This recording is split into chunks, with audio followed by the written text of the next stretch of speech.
Hello everyone, मेरा नाम है सूरज मिश्रा और स्वागत है आप सभी का मेरे चैनल थेस्ट्रल्स ऑक्यूलस में। तो आज हम अपने अलजेब्रा सीरीज में का अगला चैप्टर देखेंगे जो कि है अरिथमेटिक प्रोग्रेशन। तो चलिए शुरू करते हैं।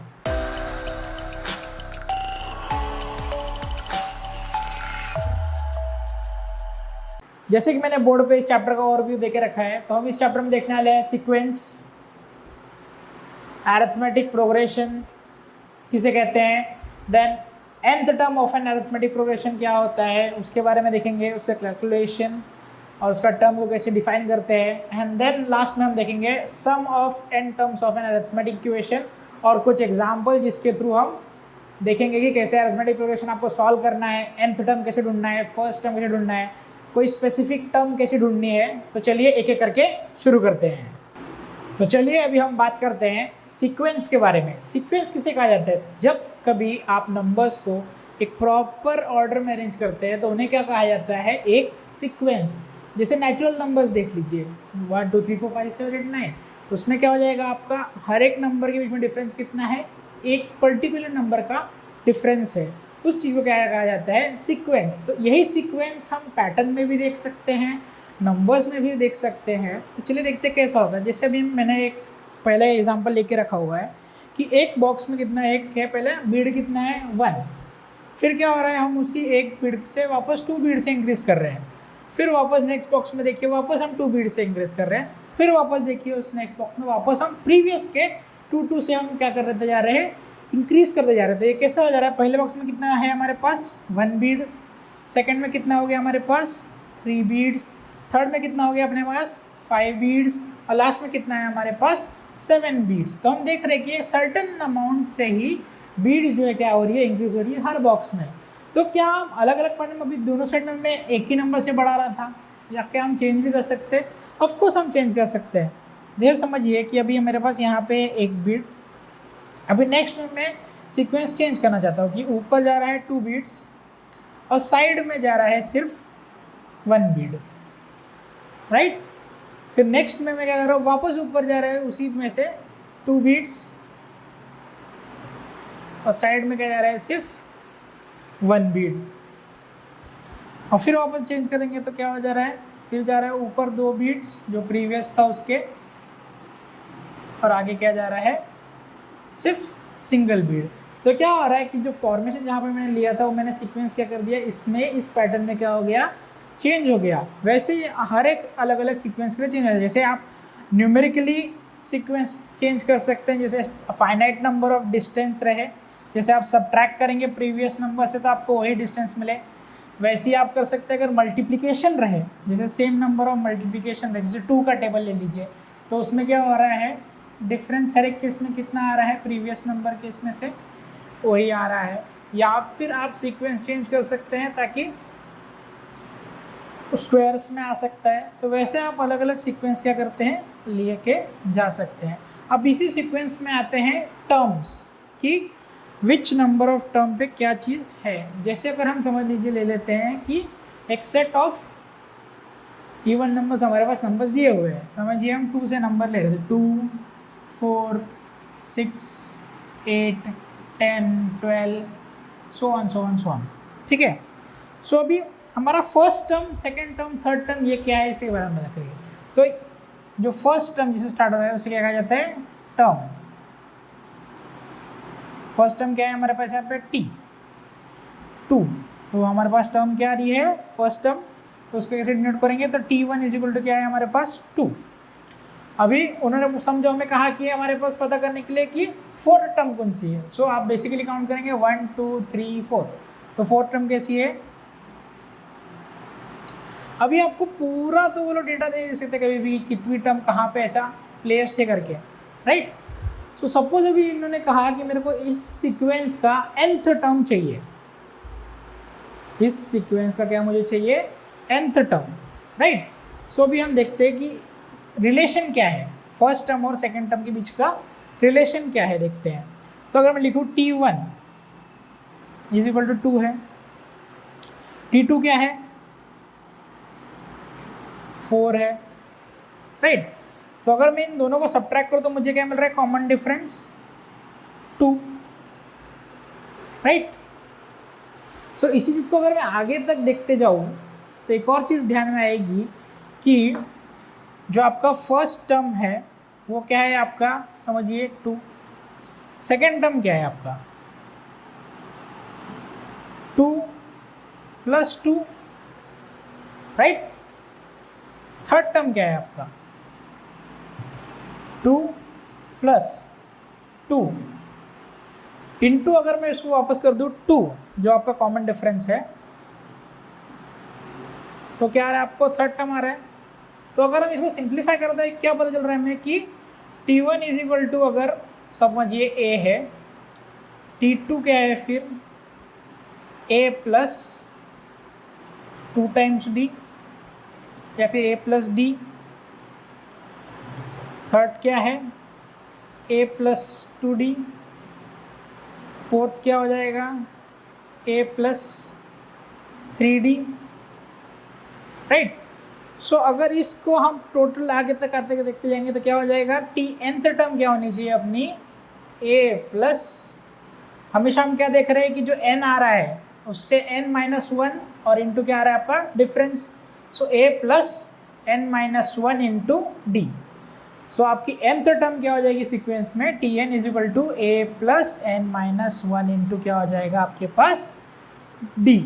सो इस तरीके से आप कभी भी निकालेंगे कि nth टर्म, सपोज आपको निकालने बोला था, आप nth टर्म किसी भी सीक्वेंस का कैसे निकाले, तो उसका फॉर्मूला क्या है Tn = A + n-1 into D।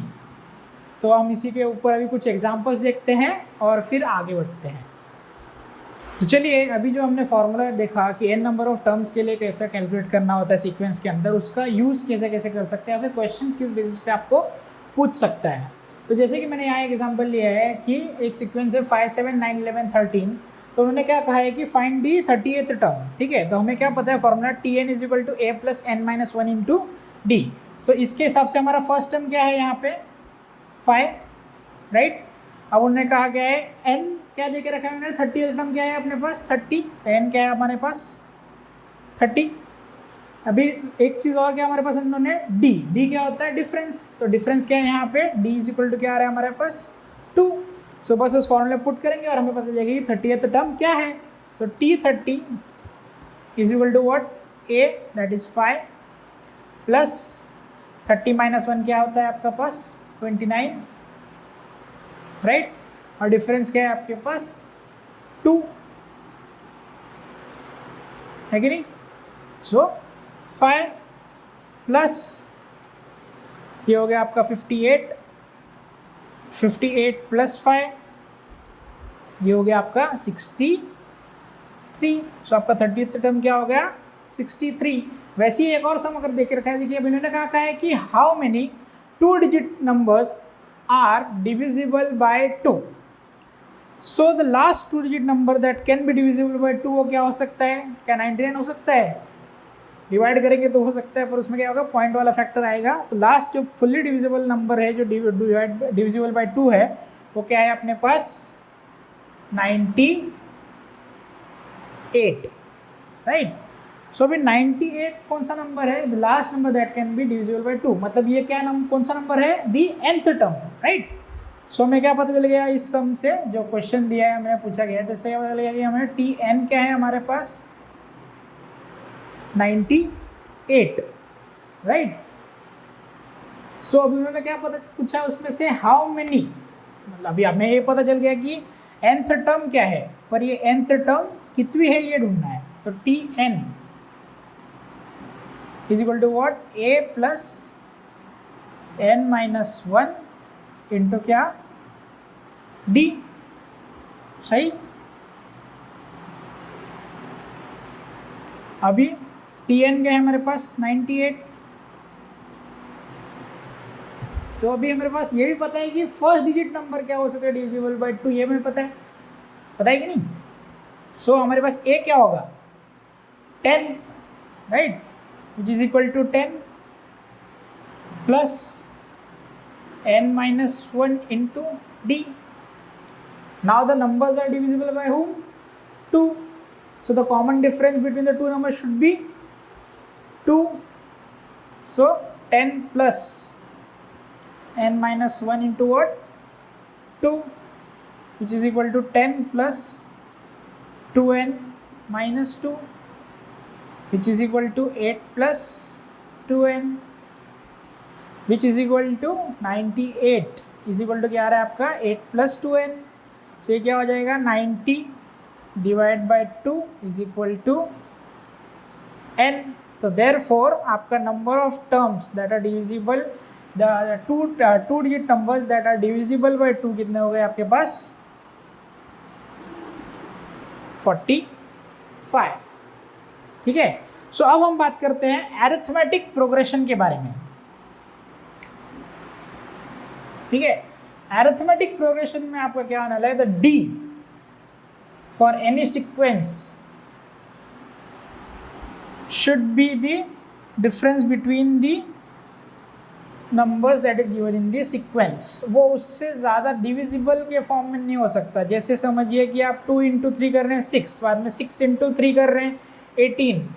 सो जो नंबर है जो डिफरेंस है वो बढ़ते नहीं जाना चाहिए, आप इंटू नहीं कर सकते। जो आपका माइनस वाला हिसाब है दोनों डिफरेंस कॉमन डिफरेंस हमेशा एक सब्ट्रैक्शन के बाद ही आना चाहिए, उसमें और कोई आप अरिथमेटिक आपका जो रूल्स है वो अप्लाई नहीं कर सकते। जैसे कोई भी सीक्वेंस में इंटू 3 इंटू 3 इंटू बढ़ रहा है तो वो अरिथमेटिक प्रोग्रेशन नहीं होगा, वो चला जाएगा ज्योमेट्रिक प्रोग्रेशन में जो आपको नहीं है। So for any arithmetic progression term में कभी भी आपका क्या कांस्टेंट होने वाला है d is always constant in arithmetic progression. ठीक है। तो आपको बोलेंगे कि नंबर ऑफ सीक्वेंस दे दिए जाएंगे तो उनमें से वो बोलेंगे कि अगर कि आप बताइए कि इनमें से अरिथमेटिक प्रोग्रेशन है या नहीं है, ये कैसे फाइंड आउट करना है। तो सपोज मैं अभी 2 सीक्वेंस यहाँ पे ले लेता हूँ। जैसे अभी मेरे पास है 2 6 10 14, ये एक सीक्वेंस उन्होंने दे के रखी है मुझे। ठीक है। अभी नेक्स्ट सीक्वेंस वो मुझे बोल देते हैं कि 1, ठीक है 3, ठीक है 9 27। ठीक है। अब इन्होंने ये 2 सीक्वेंस मुझे दे के रखी है, तो इनमें से उन्होंने कहा कि मुझे बताइए कि AP कौन सी है। सो भी मैं दोनों सीक्वेंस को अच्छे से देखूंगा कि भाई इन्होंने एग्जाम्पल में दिया क्या है। ठीक है। तो मैंने क्या कहा आपको D क्या होना चाहिए कांस्टेंट होना चाहिए। सो अभी मैं नीचे वाले को अगर सब्ट्रैक्ट करूँ 3 - 1 कितना हो रहा है 2, 9 - 3 कितना हो जा रहा है 6। तो क्या D कांस्टेंट है इसमें नहीं। तो जब D कांस्टेंट नहीं है सो वो क्या है, वो टर्म क्या होती है अरिथमेटिक प्रोग्रेशन नहीं होती है। सो आपकी अरिथमेटिक प्रोग्रेशन की टर्म अगर मैं ऊपर नहीं चेक करूँ तो 6 - 2 कितनी हो गई 4, 10 - 6 कितना हो गया 4, 14 - 10 कितना हो गया 4। तो इसमें क्या पता चल रहा है इस टर्म में कि D क्या है आपका कांस्टेंट है। तो ऑफकोर्स ये आपका क्या है अरिथमेटिक प्रोग्रेशन है। तो अभी कुछ सम्स लेते हैं और समझते हैं कि अरिथमेटिक प्रोग्रेशन क्या है, फिर उसके बाद देखेंगे कि आपका सम क्या आता है अरिथमेटिक प्रोग्रेशन का, और फिर ये चैप्टर हम क्या करेंगे ख़त्म करेंगे। सो अभी हम एक एग्जांपल लेंगे, जो हमने TN का टर्म देखा था उसमें से कोई एक इंटरेस्टिंग एग्जांपल लेंगे कि और क्या पूछ सकते हैं। देन हम अपने लास्ट पॉइंट में पूछेंगे जो कि है सम ऑफ n नंबर्स ऑफ, जो सम ऑफ n नंबर्स हमें निकालने का है कि टर्म्स में अगर n नंबर्स दिए हुए हैं तो उनका सम कैसे निकाले इन एन AP। ठीक है। तो अभी एक क्वेश्चन हमने लिया है कि which term is 560 in the following AP। हमें एक AP देकर रखी है 2, 11, 20, 29। तो हमेशा AP में उन्होंने क्या बोला है कि 560th टर्म कौन सी है। जैसे फर्स्ट टर्म यहाँ पे 2 दिख रही है, सेकेंड टर्म 11 दिख रही है, तो 560 कौन सी टर्म है। तो हमें क्या उन्होंने देखे रखा है कि हमें एक तो चीज़ पता है कि 560 एक टर्म है, राइट। तो TN इज इक्वल टू क्या है A प्लस n - 1 इंटू क्या D। हमें n नहीं पता, राइट, पर हमें पता है कि nth टर्म कौन सी है, तो वो क्या है 560। सो अगर हम एनालाइज करते हैं तो फर्स्ट टर्म क्या है हमारे पास 2 plus n - 1 into common difference. अभी कॉमन डिफरेंस कितना है, अगर T2 - T1 करें तो क्या आ रहा है हमारे पास, देखिए 9, T3 - T2 करेंगे तो क्या आ रहा है 9। तो कॉमन डिफरेंस क्या है 9, तो ये क्या हो गया 2 प्लस 9n माइनस क्या हो गया 9 which is equal to how much 560। तो इनको अगर ये करेंगे और इसको शिफ्ट करेंगे तो क्या हो जाएगा 567 divide by how much 9 is equal to what your n। So आपकी n की वैल्यू क्या हो जाएगी 9 6 का क्या होता है 54 और बचा 2 और ये 7 तो क्या हो गया आपका n is equal to 63। So आपकी 568 term in the given AP कितने में आएगी 63rd टर्म। सो अब हम देखेंगे sum of first n numbers in an AP. So अभी हमें ये पता है कि सम निकालने का है एपी का, तो क्या होगा t1 plus t2 plus t3 plus t4 plus tn। तो tnth टर्म तक जो आएगा वो क्या होगा हमारा टोटल सम होगा इन एन एपी। सो अभी हमें ये पता है कि tnth टर्म को उसको ये करते a plus d plus so on last में हमारी टर्म क्या थी tnth term a plus n minus 1 into D. अब हमें पता है क्या ना कि सम अभी इतना पूरा आप क्या करते बैठेंगे हर बार कि सपोज आपको इससे बहुत सारे नंबर्स दे दिए और आप उसका एडिशन करते बैठेंगे लगातार, नहीं। तो हमें एक सिंपल वे चाहिए। तो सपोज अभी मैं इसी टर्म को रिवर्स करके एक और सीक्वेंस लिखता हूँ, ये क्या हो जाएगी, ये तो चेंज होने के बाद भी ऐसे नहीं रहेगा, राइट। अगर मैं इसे रिवर्स कर देता हूँ ये क्या हो जाएगा a plus n minus 1 into क्या है d plus a plus n minus 2 into क्या है d plus so on last में क्या आएगा a। ठीक है, सो इसे हम पकड़ते हैं इक्वेशन नंबर 1 और इक्वेशन नंबर 2। सपोज अभी हम इन दोनों को ऐड करते तो हमें क्या मिलेगा 2sn, राइट। सम अभी ये इसकी फर्स्ट टर्म है और ये अभी ये फर्स्ट टर्म है, राइट, और ये इसकी फर्स्ट टर्म है। तो इन दोनों टर्म को अगर हम ऐड करते क्या मिल रहा है हमें 2a, right, plus n minus 1 into D, right, plus अभी इस टर्म को और इस टर्म को अगर ऐड करूँ तो हमें क्या मिल रहा है देखिए -2d है, यहाँ पे d है तो वापस से यही मिल रहा है टर्म मुझे, और a है और a तो क्या मिल रहा है वापस से मुझे 2a plus n minus 1 into क्या मिल रहा है d। और लास्ट टर्म तक भी हम देखने जाए तो भी ये टर्म और इस टर्म को अगर मैं ऐड करूँ तो क्या मिल रहा है मुझे सो ऑन करते बाद वापस से मिल रहा है मुझे 2a plus n minus 1 into D. So मुझे क्या मिल रहा है n नंबर ऑफ टाइम्स मुझे यही टर्म मिल रही है। सो मुझे क्या मिल रहा है 2sn is equal to n times 2a plus n minus 1 into D, right. So sum क्या मिल रहा है मुझे n/2 into 2a plus n minus 1 into D. ठीक है, सो एक फॉर्मूला तैयार हो गया। अब एक और चीज अगर मैं ध्यान से देखूँ तो Sn को मैं क्या लिख सकता हूँ n/2।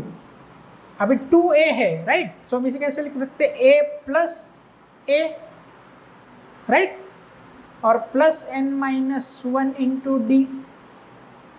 तो अगर ध्यान से देखें तो क्या हो रहा है मुझे ये फर्स्ट टर्म है और अगर इससे अगर अलग कर लो तो ये क्या हो रहा है आपकी nth टर्म। सो एक और फॉर्मूला क्या बन सकता है Sn is equal to n/2, right, into first term यानी कि t1 प्लस nth टर्म मतलब tn प्लस tn। सो आपके ऐसे भी क्या हो गया दो फॉर्मूले कि Sn is equal to n/2 t1 plus tn, या फिर आप लगा सकते हैं Sn इज इक्वल टू, समझिए आपको एन टर्म वगैरह नहीं देखी रखी है तो 2a plus n minus 1 into D. तो अब इसे हम अप्लाई भी करके देख लेते हैं क्या सच्ची काम में आ सकता है कि नहीं आ सकता है। तो इसके पहले हमने एक एग्जांपल लिया था कि number of terms that are two digit numbers that are divisible by 2, right. So उसमें हमें क्या पता था कि फर्स्ट नंबर जो डिविजिबल बाय 2 क्या है वो t1 क्या है हमारे पास 10, और लास्ट नंबर जो हमारा डिविजिबल बाय 2 था वो क्या था 98। तो अगर समझिए आपको उसी सम के साथ अगर बोला होता कि मुझे ये जितने भी नंबर डिविजिबल बाय 2 है मतलब 2 डिजिट नंबर डिविजिबल बाय 2 है उनका सम दे दीजिए, तो कैसे आप कर देते हैं Sn is equal to n/2 और क्या करना पड़ता था आपको t1 प्लस tn। ठीक है, और अपन n निकाला हुआ था उस सम से, तो उस n को पुट करने के बाद आप सीधा इसको सॉल्व कर देंगे, आपको मिल जाएगा sum of n numbers of first n numbers of term in an AP। तो इसी के साथ हम अपना ये चैप्टर यहीं पे ख़त्म करते हैं। तो अगर आपको ये वीडियो पसंद आया होगा तो ज़रूर लाइक करिएगा, शेयर करिएगा और सब्सक्राइब करिएगा। Thank you for watching.